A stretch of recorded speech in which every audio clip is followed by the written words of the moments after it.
Hello students, আজকের আমি class 11 এর নিউটনের গতিসূত্রটা পড়াবো। তো আগের দিন আমরা কি করেছি? আগের দিনে আমরা করেছি যে অলিক বল বা সিউডোফোর্স তার অ্যাপ্লিকেশনগুলো কিছু কিছু শিখিয়েছিলাম।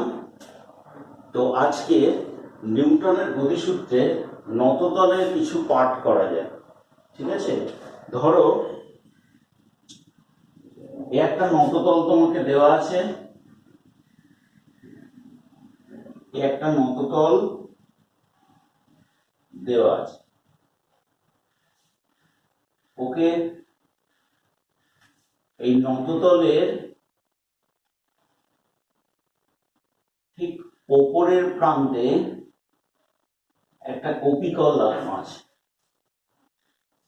ঠিক আছে, এই কন্ডিশনে এই কপিকলের উপর থেকে একটা বস্তু, একটা হালকা সুতোর সাহায্যে একদিকে একটা বস্তুকে ঝোলানো আছে ফ্রিলি ভাবে, আবার নততলের ওপরে আর একটা বস্তুকে রাখা আছে। এই কন্ডিশনে ধরো এর ওয়েট হলো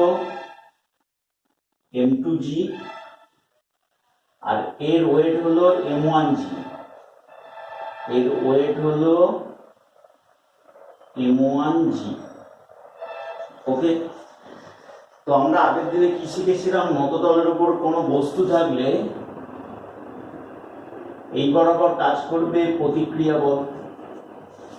ঠিক আছে, আর আমরা কি আবার শিখেছি যে নিউটনের গতিসূত্রে প্রথমে যা কিছু করব সবই মসৃণ। তো এই তলগুলো সব মসৃণ, আর এখান থেকে এই অ্যাঙ্গেলটা যদি থিটা হয় তো এই অ্যাঙ্গেলটাও থিটা হবে, আগের দিনে করেছি। তো এই অবস্থায় ওজনকে দুটো উপাংশে ভাঙলে এই বরাবর আসছে mg cos থিটা, আর এই বরাবর আসছে কত? mg sin theta.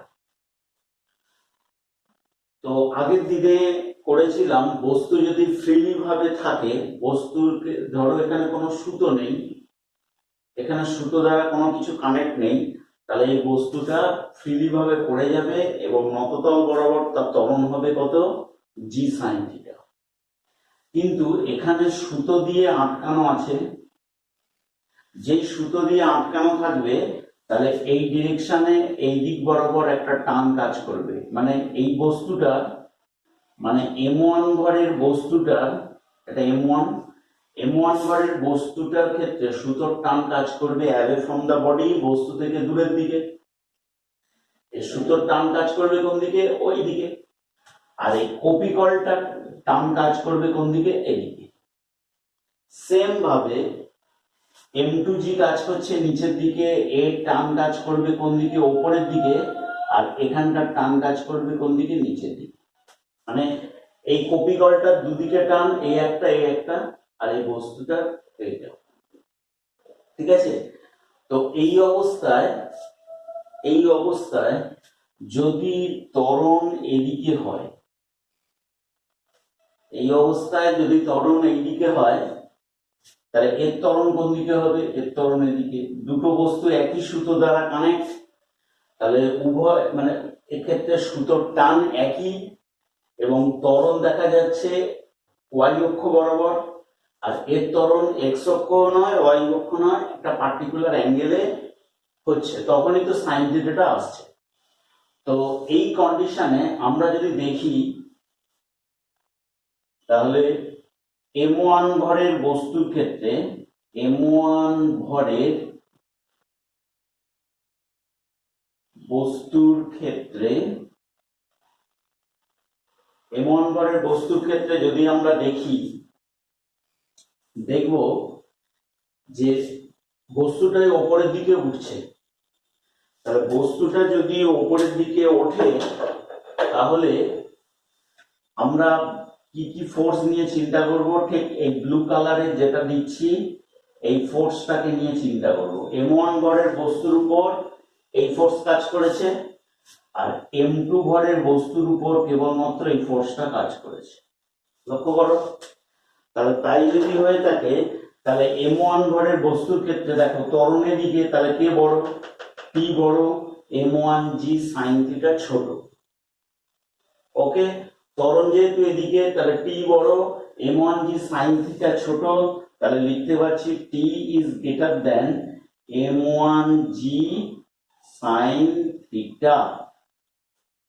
তাহলে তাই যদি হয়ে থাকে তাহলে এখানে লিখতে পারছি t minus m1g sin theta is equal to কি লেখা যায়? m1 into a, 1 number equation. ঠিক আছে, m2 ভরের বস্তুর ক্ষেত্রে কি লিখতে পারি? লক্ষ্য করো এর ত্বরণ y অক্ষ বরাবর নিচের দিকে, ভার্টিক্যালি নিচের দিকে, তাহলে কে বড়?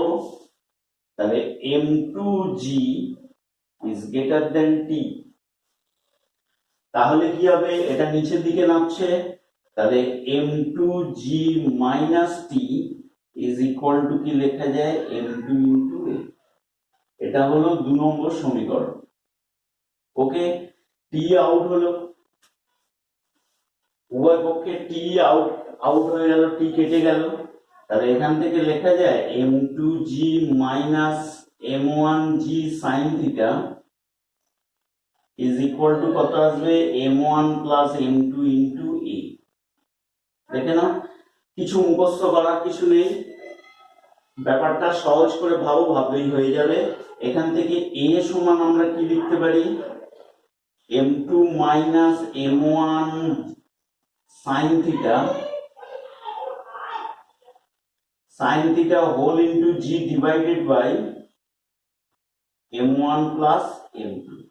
এই তাহলে এটাই হবে দুটো বস্তুর ত্বরণের পরিমাণ, এবং এই ত্বরণের মানটাকে নিয়ে যদি আমি 1 কিংবা 2 এ বসাই, তাহলে আমরা কি পেয়ে যাব? সুতোর টান পেয়ে যাব। তো তোমাদেরকে আমি একটা অঙ্ক দিচ্ছি, তোমরা বাড়িতে করবে, পরের দিন আমাকে বলবে। ঠিক আছে, ধরো, তাহলে এটা ক্লিয়ার তো? তাহলে এখানটায় দেওয়া আছে 4g, মানে বস্তুটার ওজন 4 কেজি, আর 4 কেজি ওজন মানে কি বোঝায় বলেছিলাম? 4 কেজি মানে 4 কেজি ওয়েট। ফের বলছি ব্যাপারটা, 4 কেজি মানে কিন্তু অ্যাকচুয়ালি ভর, 4 কেজি মানে হলো ভর। ভালো করে লক্ষ্য কর, mass. 4 KG is equal to mass বা ভর। কিন্তু যখনই এখানে বলবো 4 KG weight or 4 KG force, that is equal to কি হবে? Mass. Sorry, that is equal to কি হবে? ওয়েট। ঠিক আছে, তাহলে এটা হলো ওয়েট বা ভার হলো। আবার দেখো 4 ইন্টু জি, অভিকর্ষজ ত্বরণ দিয়ে গুণ করলাম, তখন চলে এলো এটা কত? নিউটন। যেহেতু জি মাল্টিপ্লাই আছে, এটাও কি? ভার বা ওজন, ভার বা ওজন। ঠিক আছে, তাহলে দেখা যাচ্ছে 4 কেজি হলো ভর, 4 কেজি ওয়েট বা 4 কেজি ফোর্স হলো কি? ভার বা ওজন, আর 4 ইন্টু জি নিউটন, এটাও কি হবে? ভার বা ওজন। তাহলে কেউ যদি বলে 4 কেজি ওজনের, মানে ওটা ধরে নেবে 4 কেজি ফোর্স। কি বললাম, বোঝা গেছে?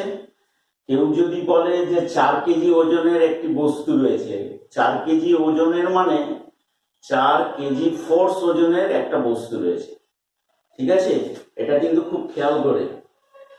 তো এক্ষেত্রে তোমাকে ছবিতে দেয়া হলো 4g এদিকে, আর এই বরাবর মনে করে নাও 2g কাজ করেছে। এই এদিকে কাজ করেছে 2G, এদিকে কাজ করেছে 4G। তোমাদের বাড়ির কাজ হলো দুটো বস্তুর ত্বরণ বার করা, দুটো বস্তুর ত্বরণ বার করা এবং সুতোর টান কত হবে নির্ণয় করা। এইবারে লক্ষ্য করো, আমি এখান থেকেও আবার দিচ্ছি। মনে করো এটা 2G, এটাও 2G, তাহলে কি বস্তু পড়বে না পড়বে না? এটাও উলম্ব বরাবর রয়েছে 2G, এর ওজন 2G, এটারও ওজন 2G। তাহলে এক্ষেত্রে বস্তু দুটো ত্বরণ থাকতে পারে না পারবে না? খুব ইম্পর্টেন্ট কোশ্চেন। হঠাৎ দেখলে মনে হবে যে ত্বরণ নেই, কিন্তু না। আর একটা কথা, তোমাদের আগের অঙ্কটায় আমি একটু দিতে ভুলে গেছি। এই অ্যাঙ্গেলটাকে ধরে নাও 30 ডিগ্রি, এই অ্যাঙ্গেলটাকে ধরে নাও 30 ডিগ্রি। ঠিক আছে, আগের অঙ্কটার ক্ষেত্রেই বলছি, আগের অঙ্কটায় এই অ্যাঙ্গেলটাকে ধরে নাও 30 ডিগ্রি। তাহলে লক্ষ্য করো, এই অ্যাঙ্গেল মানে এই অঙ্কটার অ্যাঙ্গেলও ধরে নাও 30 ডিগ্রি। তাহলে 30 ডিগ্রি, এটাও 30 ডিগ্রি। তাহলে তাই যদি হয়ে থাকে এটা 2 কেজি, এটাও 2 কেজি, তাহলে আদৌ বস্তু দুটোর কি কোনো ত্বরণ থাকবে? অবশ্যই থাকবে। কেন বলতো? এখানে 2G sin 30 মানে 2G sin 30 এসে গেছে, মানে কিন্তু এখানে শুধু আসছে কত বলতো 2G, মানে এই ভ্যালুটা কমে যাচ্ছে। ভেবে দেখো, আমি পরে দেখিয়ে দিচ্ছি। লক্ষ্য করো, আমি যদি দেখি যে বস্তু উপরের দিকে উঠছে, তাহলে টি বড়, m1g sin থিটা ছোট, তাহলে লেখা যায় t minus 2g sin 30 is equal to 2 into a, not 2g, ma, তাহলে 2 into a, 1 নম্বর ইকুয়েশন। এখান থেকে যখন বস্তুটা নিচের দিকে নামছে, তাহলে কত আসবে? 2g minus t is equal to কত আসবে? 2 into a। দেখে নাও, মানে এই বস্তুটার ক্ষেত্রে এই ইকুয়েশনটা 2 নম্বর ইকুয়েশনটা, আর প্রথম ক্ষেত্রে এইটা। আচ্ছা, তার আগে এখানে একটু ক্যালকুলেশন করে নিয়ে যাও। তাহলে t minus 2 into g sin 30 value half is equal to 2a। তাহলে 2 2 কাটলো, এটাকেই 1 দিয়ে রাখো, 2 2 কাটলো, বা t minus g is equal to 2a, এটাই 1 নম্বর থাক।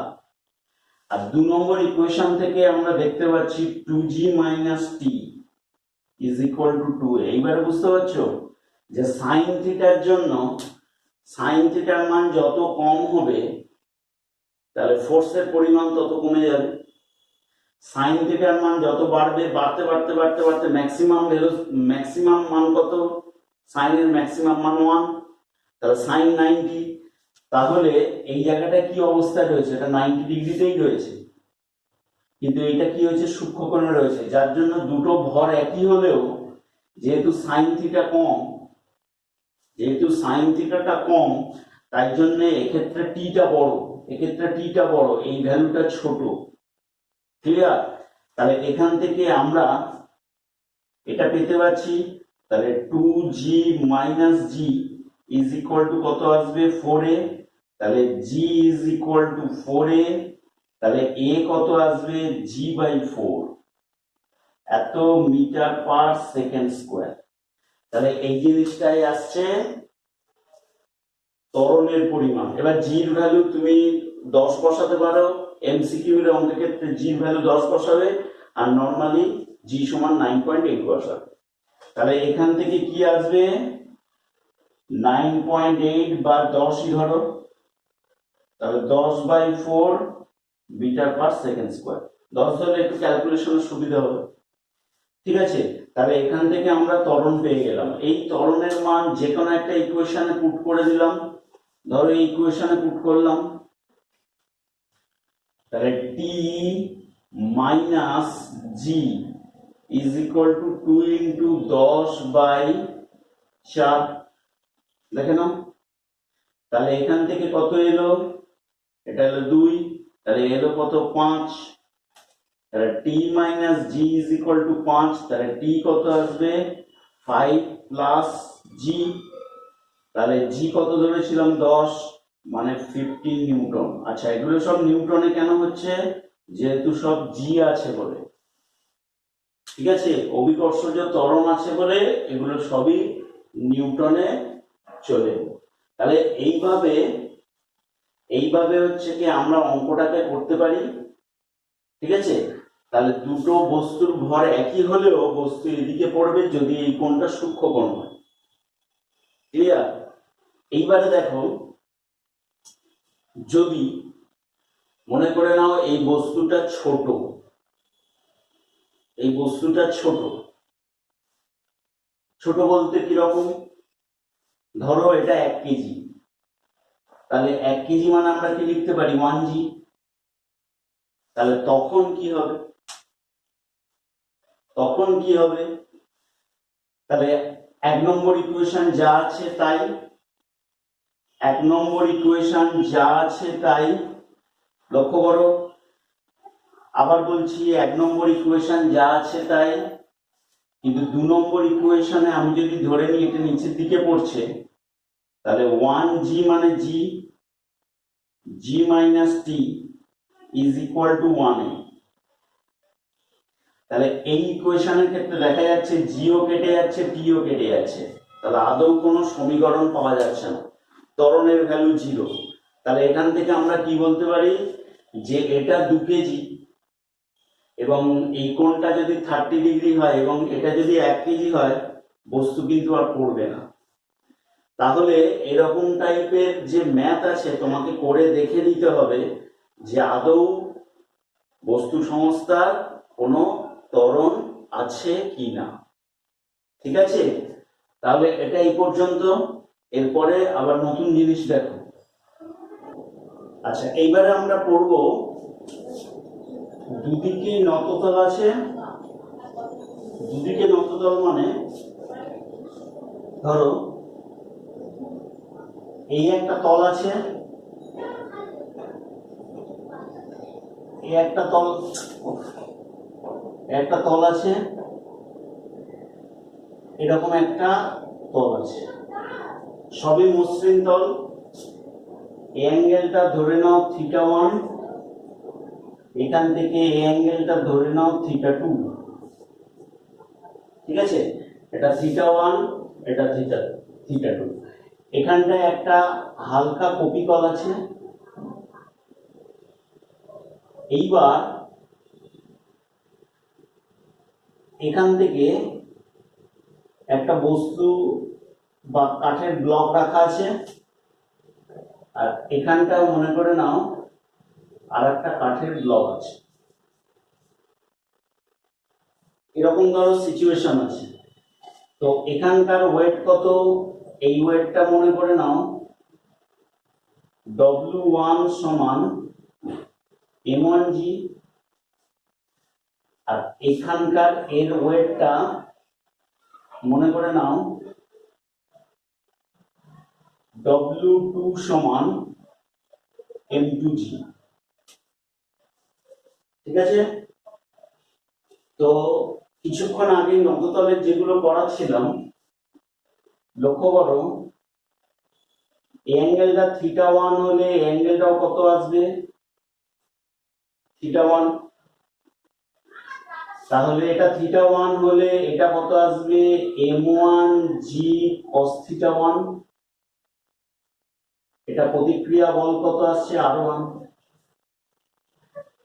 সেম ভাবে এটা হচ্ছে r2, অ্যাঙ্গেলটা θ2 হলে অ্যাঙ্গেলটা θ2,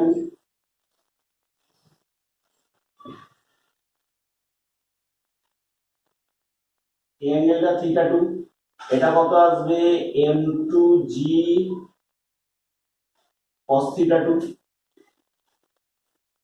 এই হলো ব্যাপার, লক্ষ্য করো এই অবস্থায়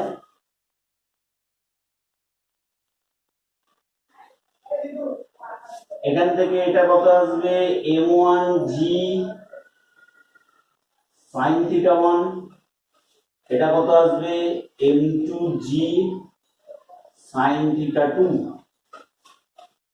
দেখো এবারে একটা সুতো দিয়ে এটা টোটালটাই কানেক্টেড, তাহলে এখানকার টান কত আসবে অ্যাওয়ে ফ্রম দ্য বডি, এখানকার টান কত আসবে অ্যাওয়ে ফ্রম দ্য বডি, আর এই যে কপিকল আছে এর টান এদিকে, এর টান এদিকে। যদি যদি m2g sin থিটা 2 মানে এই ফোর্সটা is greater than m1g sin theta 1 হয়, মানে এই ফোর্সের থেকে বেশি হয়, তখনই সঙ্গে সঙ্গে কি হবে, এদিকে একটা ত্বরণ পাওয়া যাবে আর এদিকে একটা ত্বরণ পাওয়া যাবে। দেখে নাও, এই ব্লকটা এদিক থেকে নিচে নামবে, এই ব্লকটা উপরের দিকে উঠবে, গিয়ে এই কপিতলের গায়ে ঠেকে যাবে। ওকে, তাহলে কন্ডিশনটা কিন্তু এটাই, m2g sin theta 2 is greater than m1g sin theta 1, তবে কিন্তু এই ঘটনাটা ঘটবে। তাহলে আমরা যদি m1 ভরের ক্ষেত্রে ইকুয়েশন বানাই, m1 ভরের ক্ষেত্রে আমরা যদি ইকুয়েশন বানাই, কি বানাবো লক্ষ্য করো, t বড় কার থেকে বড়, m1g sin থিটা 1 এর থেকে বড়, টেনশনটা কার থেকে বড়, এটা, তাহলে t is greater than m1g sin theta 1, okay, then t minus m1g sin theta 1 is equal to কি লেখা যায় m1 into a, okay, m2 ভরের ক্ষেত্রে এটা নিচের দিকে নামছে, তাহলে কে বড়, m2g sin theta 2 is greater than t, then কি হবে m2g sin theta 2 minus t is equal to m2 into a, okay, এই t আউট হলো, t আউট হয়ে যাওয়ার পরে m2 minus m1 m2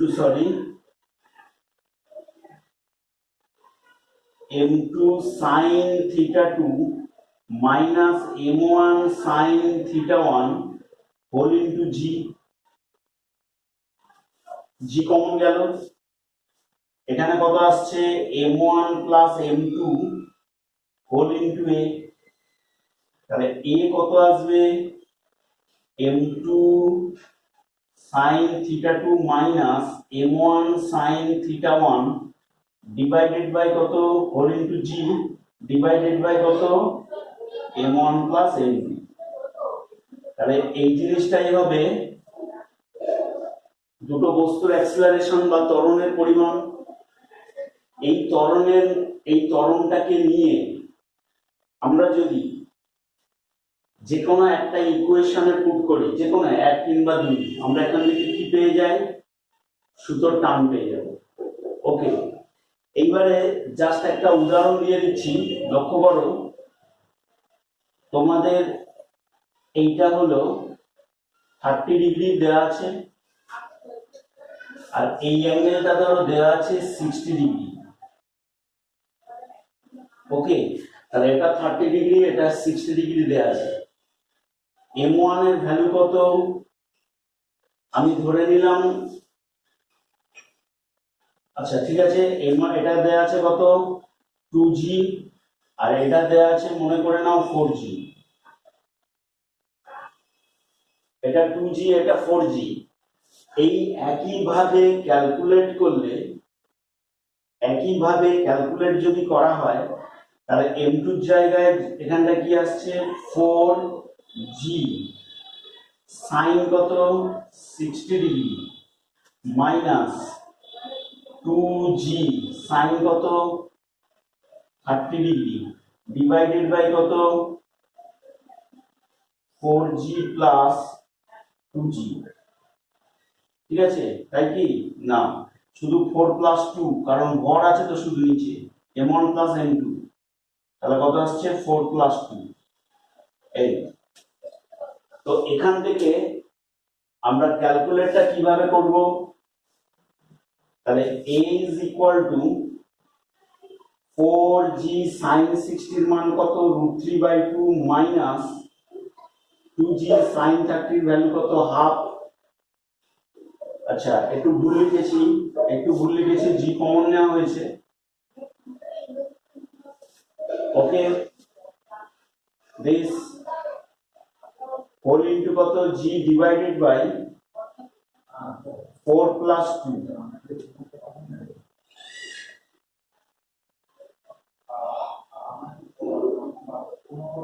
√3 minus 1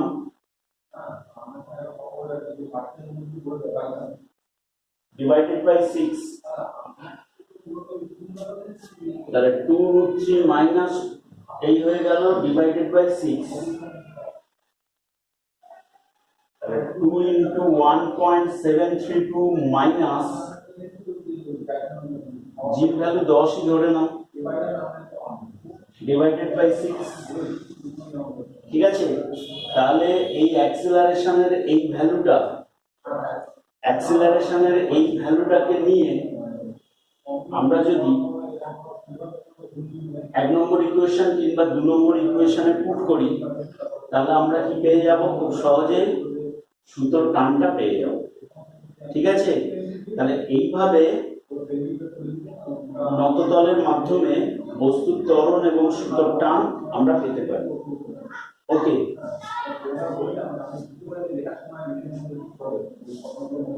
আচ্ছা এইবারে দেখো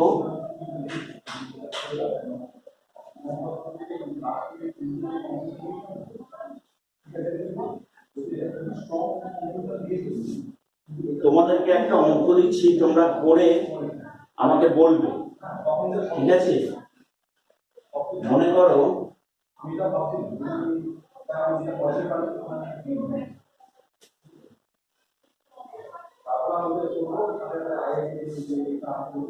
অ্যাঙ্গেলটা 30 ডিগ্রি, অ্যাঙ্গেলটা 60 ডিগ্রি।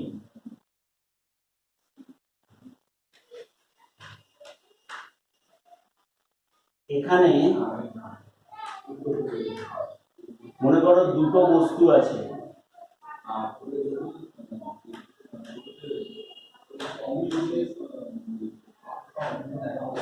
এই ধরো দুটো বস্তু আছে, আবার এখানেও আরেকটা বস্তু আছে। ঠিক আছে, তাহলে এই বস্তুটা মনে করে নাও 3g, এইটা মনে করে নাও 2g, আর এটা মনে করে নাও 7g। ঠিক আছে, আমার প্রশ্ন হলো এই সুতোর টান কত, এখানে টান কত নির্ণয় করো,